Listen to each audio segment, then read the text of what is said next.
Hello everyone, welcome to PA Commerce classes. How are you all? I hope you all are doing well. आज की video में हम discuss करने वाले हैं business management and human resource management के लिए प्रैक्टिस एमसीक्यू जो एग्ज़ाम में ऑलरेडी पूछे भी गए हैं और इनसे रिलेटेड क्वेश्चन जो है एग्ज़ाम में पूछे जा सकते हैं। सो स्टार्ट करते हैं। जो असर्शन एंड रीजनिंग के क्वेश्चन है उनको कैसे सोल्व करना है ये डिस्कस कर लेते हैं।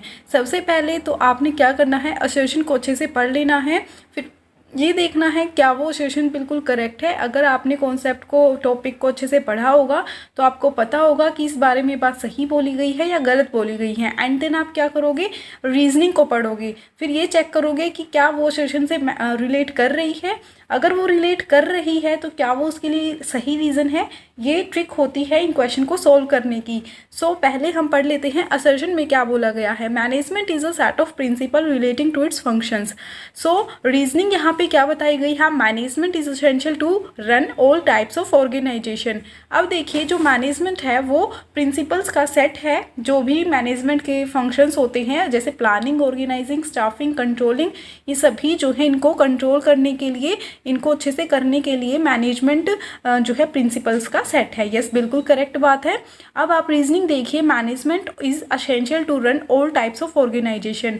अब किसी ऑर्गेनाइजेशन को अच्छी तरीके से रन करवाने के लिए आपको क्या करना पड़ेगा, मैनेजमेंट तो करना पड़ेगा। सो ये उसके लिए एसेंशियल है कि आप पहले से सभी चीज़ों की प्लानिंग करो, फिर एक ऑर्गेनाइजेशन स्ट्रक्चर भी बनाओ, स्टाफिंग भी करो, कंट्रोलिंग भी करो एंड कोऑर्डिनेटिंग भी करो। ये सारे फंक्शंस हमारे किस में आते हैं, मैनेजमेंट में आते हैं। सो सभी टाइप के ऑर्गेनाइजेशन के लिए एसेंशियल भी है। सो ये दोनों आपस में रिलेट कर रहे हैं। सो आंसर यहाँ पे क्या हो जाएगा, आंसर जो हो जाएगा 1 हो जाएगा। Assertion and reasoning both are correct and reasoning जो है इसकी करेक्ट एक्सप्लेनेशन है। सो आंसर 1 यहाँ पे करेक्ट है। अब नेक्स्ट क्वेश्चन पढ़ लेते हैं।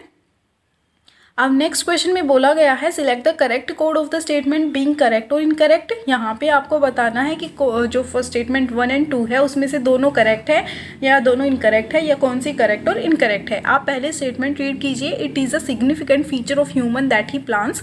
अब देखिए ये एक सिग्निफिकेंट फीचर होता है, ह्यूमन जो है प्लान करता है। सबसे पहली बात आपको भी पता है कि एक ह्यूमन बीइंग की नेचर होती है कि वो कोई भी काम करता है तो वो पहले उसके लिए प्लान कर लेता है। एंड स्टेटमेंट 2 कह रही है कि प्लान क्या होता है, ट्रैप होता है कैप्चर करने के लिए फ्यूचर को। अब देखिए इसके लिए आप एग्जांपल लीजिए, अपना खुद का एग्जांपल लीजिए। आपने फॉर्म फिल किया किस लिए कि आप ये एग्जाम दोगे एंड इसके लिए मिनिमम क्वालिफिकेशन जैसे असिस्टेंट प्रोफेसर के लिए आपको टेंथ प्रोफेसर के लिए आपको मिनिमम क्वालिफिकेशन चाहिए कि आप नेट क्वालिफाइड हो। सो आपने जो है ये फॉर्म फिल किया, पहले आपने प्लान किया होगा कि आपको टीचिंग लाइन में जाना है, आपने असिस्टेंट प्रोफेसर बनना है, आपको फिर इसके लिए नेट क्वालिफाई करना है। सो आपने पहले प्लान बनाया, उस प्लान को आपने इस तरीके से कैप्चर करने के लिए, अपने फ्यूचर को कैप्चर करने के लिए इसको बनाया। सो यहाँ पे जो असर्शन है स्टेटमेंट 1 है वो भी बिल्कुल सही बात कर रही है कि ह्यूमन जो है क्या करता है, प्लान करता है, ये सिग्निफिकेंट फीचर होता है। एंड देन प्लान जो है वो एक ट्रैप होता है, एक जाल होता है अपने फ्यूचर को कैप्चर करने के लिए। यस, बिल्कुल सही बात है। तो यहाँ पे जो दोनों स्टेटमेंट है वो यहाँ पे करेक्ट है। आंसर यहाँ पे 3rd सही हो जाएगा। अब नेक्स्ट है असर्शन रीजनिंग का ही क्वेश्चन है। जैसे कि असर्शन गिवन है in real terms worker participation in management has failed in India. जो वर्कर पार्टिसिपेशन इन मैनेजमेंट है वो इंडिया में फेल है क्योंकि इसके लिए रीज़न क्या गिवन है, there is a lack of attitudinal change, multiplicity of unions and absence of procedure to determine a sole bargaining agent in an organisation. आपने टॉपिक पढ़ा होगा तो आपको पता होगा कि वर्कर पार्टिसिपेशन इन मैनेजमेंट क्या होता है। वर्कर्स को भी मैनेजमेंट में पार्टिसिपेट करवाना, डिसीजन मेकिंग अगर करते हैं तो उनको भी, वर्कर्स की भी जो है एक तरीके से एडवाइस ली जाए, उनको भी बताया जाए, पूछा जाए और डिसीजन मेकिंग में भी उनको पार्टिसिपेट करवाया जाए। सो ये किस में आता है, वर्कर पार्टिसिपेशन इन मैनेजमेंट। लेकिन यहाँ पे रीज़न क्या दिया गया है, ये फेल क्यों है इंडिया में, क्योंकि एक तो जो यूनियंस होती हैं वो ऑर्गेनाइजेशन में वो मल्टीपल बनी होती हैं, दूसरा जो उनका लीडर होता है उसके पास बार्गेनिंग पावर अच्छी नहीं होती है, या फिर एब्सेंस होती है उनके पास procedure to determine a sole bargaining agent in an organization. And उनका जो एक तरीके से एटीट्यूड है वो भी लैक ऑफ एटीट्यूडनल चेंज की, एक लीडर प्रॉपर तरीके से उसको प्रोसीजर ही नहीं पता होता कि कैसे उसको बार्गेनिंग करनी है। सो इस वजह से जो वर्कर पार्टिसिपेशन है मैनेजमेंट में वो इंडिया में फेल है। सो यहाँ पे असर्शन भी बिल्कुल सही बात कर रही है और उसके लिए रीज़न भी बिल्कुल सही दिया गया है। आंसर यहाँ पे क्या हो जाएगा, फर्स्ट हो जाएगा, ए करेक्ट है और आर जो है उसकी सही एक्सप्लेनेशन है। अब नेक्स्ट क्वेश्चन पढ़ लेते हैं। दो लिस्ट गिवन है, इनको मैच करना है।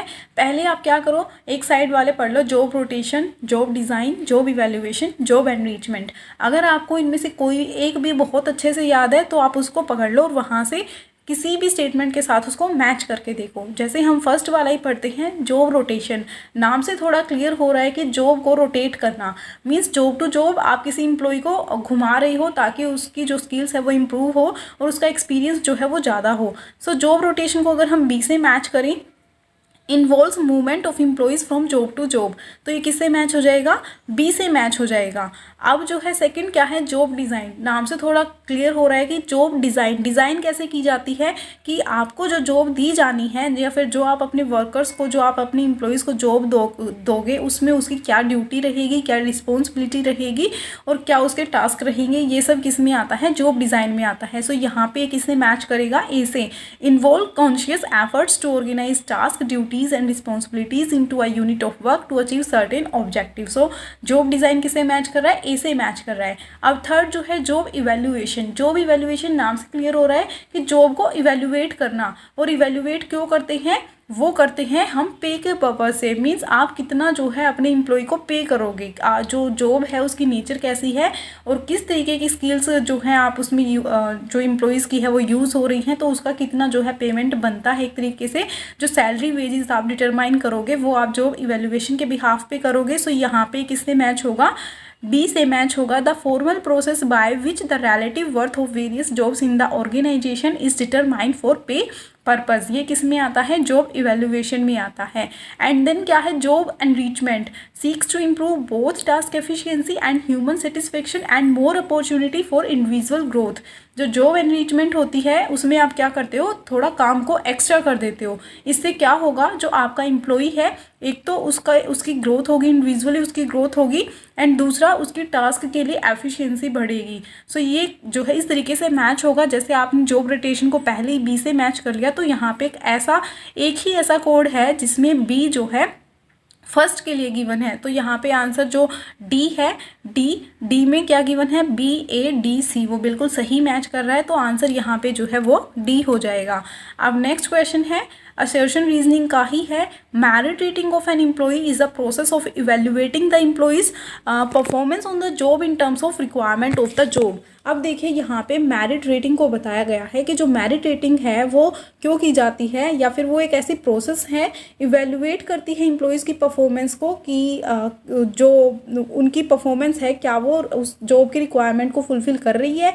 ये मेरिट रेटिंग का जो है रीज़न होता है, पर्पज़ होता है। अब रीज़न इसके लिए क्या गिवन है, employees merit rating is a technique for fair and systematic evaluation of an employee's capacities and abilities and performance on the specific job. अब देखिए ऊपर भी मेरिट रेटिंग के बारे में बताया गया है, असर्शन में एंड रीजनिंग में भी यही बताया गया है कि मेरिट रेटिंग जो है एक ऐसी टेक्निक है जो फेयर एंड सिस्टमैटिक इवैल्यूएशन होती है एम्प्लॉइज़ की कैपेसिटीज़ और एबिलिटीज़ के लिए।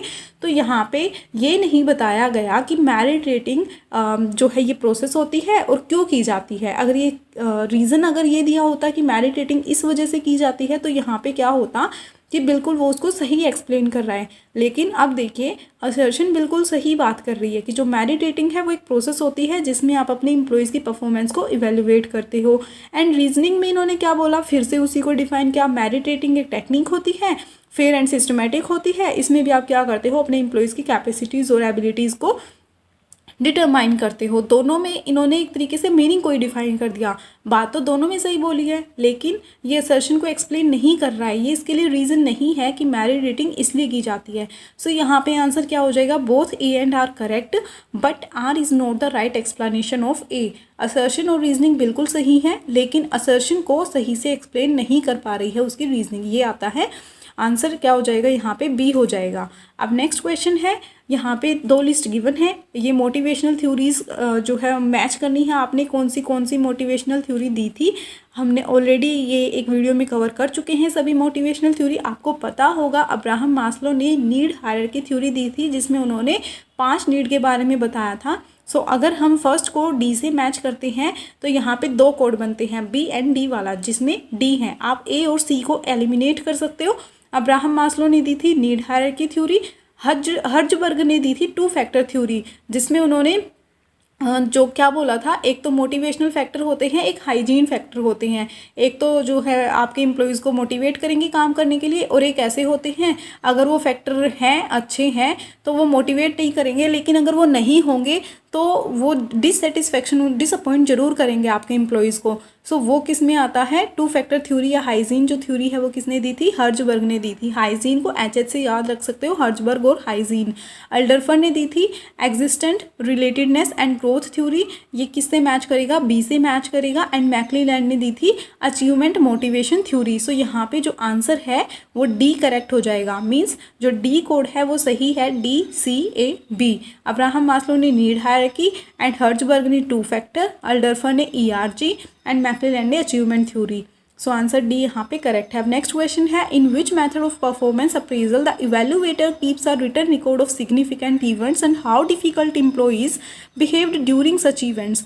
ये हम ऑलरेडी पढ़ चुके हैं, परफॉर्मेंस अप्रेजल के जो मेथड्स हमने पढ़े थे कि कौन सा ऐसा मेथड होता है जिसमें जो इवेल्युएटर होता है वो क्या करता है, सिर्फ कुछ स्पेसिफिक कुछ पर्टिकुलर इवेंट्स का रिकॉर्ड रखता है रिटर्न में कि किसी पर्टिकुलर सिचुएशन में एम्प्लॉइज़ ने किस तरीके से बिहेव किया।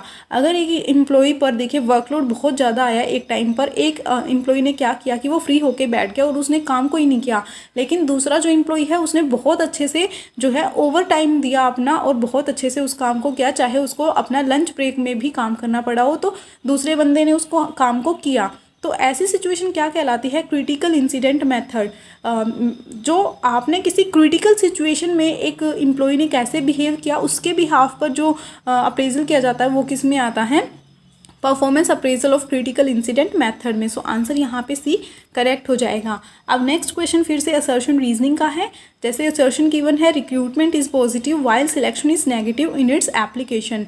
अब देखिए अगर एप्लीकेशन की बात करते हैं, जब जॉब के लिए कोई अप्लाई करता है तो रिक्रूटमेंट एक ऐसी प्रोसेस होती है जो पॉजिटिव होती है, लेकिन सिलेक्शन एक नेगेटिव प्रोसेस होती है। अब आप देखिए रीजनिंग इसमें क्या गिवन है, रिक्रूटमेंट का एम होता है जॉब सीकर्स को इंक्रीज करना, एंड सिलेक्शन का जो रीज़न होता है, सिलेक्शन का पर्पस होता है वो रिजेक्ट करना large number of unqualified applicant. यहाँ पे बात बिल्कुल सही बोली गई है, क्योंकि देखिए रिक्रूटमेंट क्या होता है, अगर एज अ एम्प्लॉयर आप क्या चाहते हो, जो HR होता है वो क्या चाहता है, ज़्यादा से ज़्यादा एप्लीकेशन आए, जो कैंडिडेट है वो ज़्यादा से ज़्यादा आपकी जॉब के लिए अप्लाई करे, ताकि आप क्या कर पाओ, स्क्रूटनी कर पाओ, एक तरीके से आप छटाई कर पाओ उनकी कि कौन सा कैंडिडेट आपके लिए बेस्ट टू बेस्ट है आपके ऑर्गेनाइजेशन के लिए। पहले आप क्या चाहते हो रिक्रूटमेंट में, ज़्यादा से ज़्यादा एप्लीकेशन आपकी जॉब के लिए आए, फिर आप क्या चाहते हो सिलेक्शन में बेस्ट टू बेस्ट कैंडिडेट को सिलेक्ट करना, जो उस जॉब के लिए फिट नहीं बैठते हैं आप उन सभी को क्या करोगे, निकाल दोगे, हटा दोगे।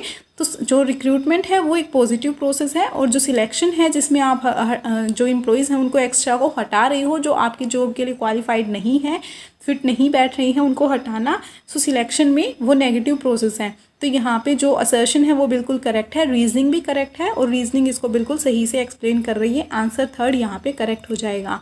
अब नेक्स्ट क्वेश्चन है, यहाँ पे भी लिस्ट गिवन है, परफॉर्मेंस अप्रेजल के लिए ही है। जब परफॉर्मेंस अप्रेजल की जाती है तो इवेल्युएटर कौन सी जो है एरर कर देता है रेटिंग देने में, वो यहाँ पे हमने मैच करना है। जैसे लीनियंसी है, हालो एरर है, स्पिल ओवर इफेक्ट है, या फिर रेटर इफेक्ट है।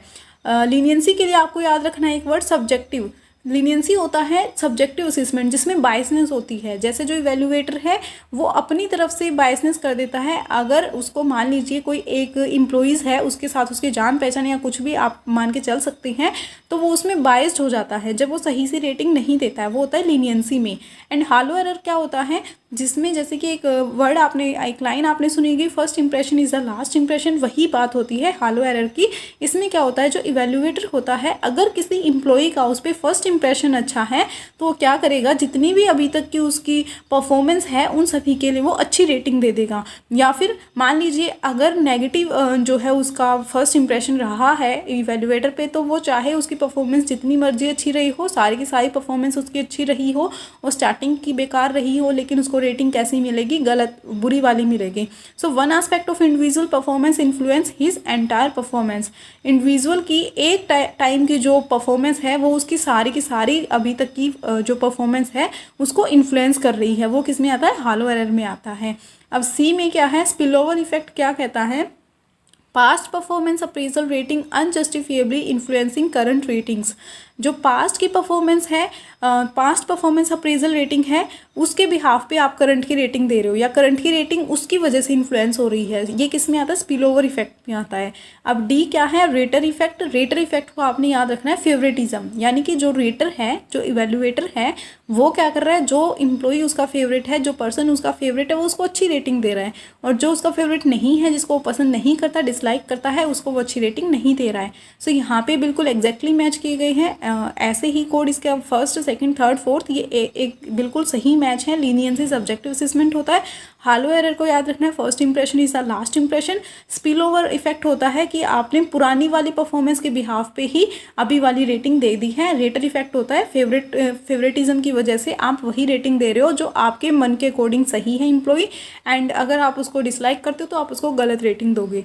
सो आंसर यहाँ पे जो फर्स्ट है वो करेक्ट हो जाएगा। नेक्स्ट क्वेश्चन है, which one of the following industrial relation approach believes in state intervention, legislation and the creation of industrial tribunal as supporting management interest rather than ensuring a balance between the competing groups। ये already हम ये सारे approaches पढ़ चुके हैं, unitary pluralistic approach, Marxist approach and judiciary approach, ये सभी हमने डिस्कस की थी एक वीडियो में। तो यहाँ पे जो ये बताया गया है, कौन सी जो है ऐसी फॉलोइंग इंडस्ट्रियल रिलेशन अप्रोच है जो ये बिलीव करती है कि स्टेट इंटरवेंशन और जो लिजिस्लेशन है या फिर क्रिएशन ऑफ इंडस्ट्रियल ट्रिब्यूनल है वो मैनेजमेंट को सपोर्ट करती है, बजाय किसके, दोनों के दोनों ग्रुप कंपैटिंग ग्रुप में बैलेंस करने की बजाय। हमने ये ऐसी अप्रोच पढ़ी थी कि जो मार्क्सिस्ट की अप्रोच थी वो ये मानती है कि हमें दोनों ग्रुप में बैलेंस करने की बजाय मैनेजमेंट को सपोर्ट करना चाहिए। सो आंसर यहाँ पे सी जो है वो करेक्ट हो जाएगा। अब नेक्स्ट क्वेश्चन है, What is the term coined for the system of communication and consultation, either formal or informal, by which worker of an organization are kept informed as and when required about the affairs of the undertaking and through which they express their opinion and contribute to decision making process of management। अभी हमने कुछ देर पहले question किया था worker participation management, जिसमें हमने ये discuss किया था कि जो वर्कर्स होते हैं उनको डिसीजन मेकिंग में भी पार्टिसिपेट करवाया जाता है। क्यों करवाया जाता है, ताकि उनको भी ये फील हो कि वो भी जो है ऑर्गेनाइजेशन का हिस्सा है, उनको भी डिसीजन मेकिंग के टाइम पे पूछा गया था ताकि वो भी मन लगा के काम करें।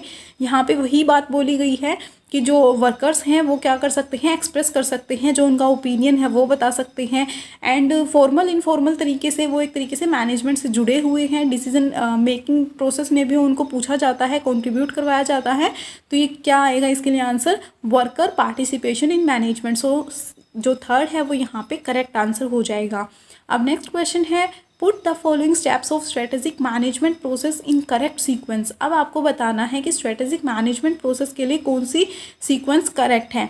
अब आप एक बार पाँचों को रीड कर लीजिए, scanning and evaluation of business environment, formulating strategy, implementation of corporate strategy, deciding about the mission of the organization, setting corporate level objective.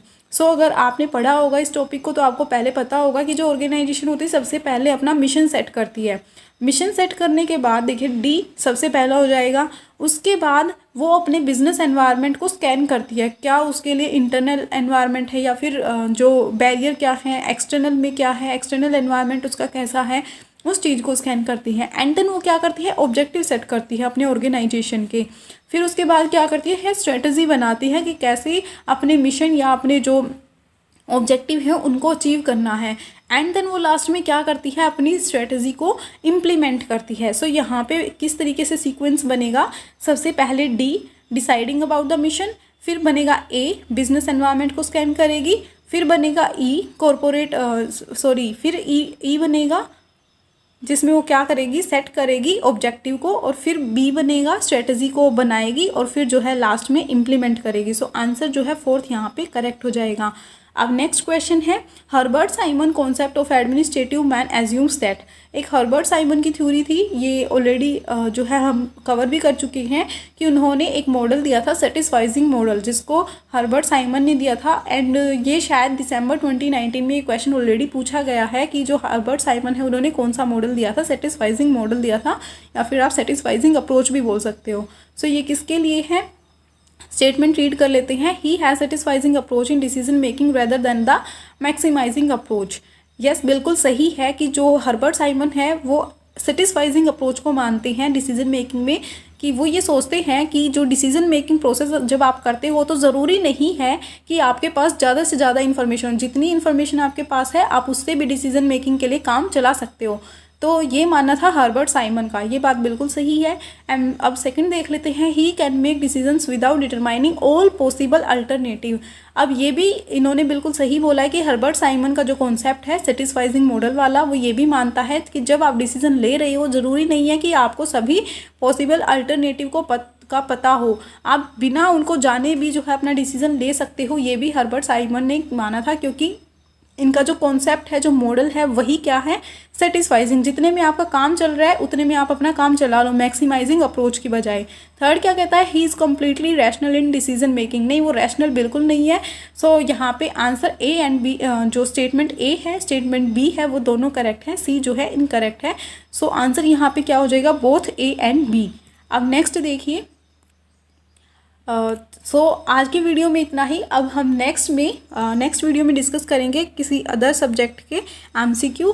All the very very best. Thank you so much. Have a bright future.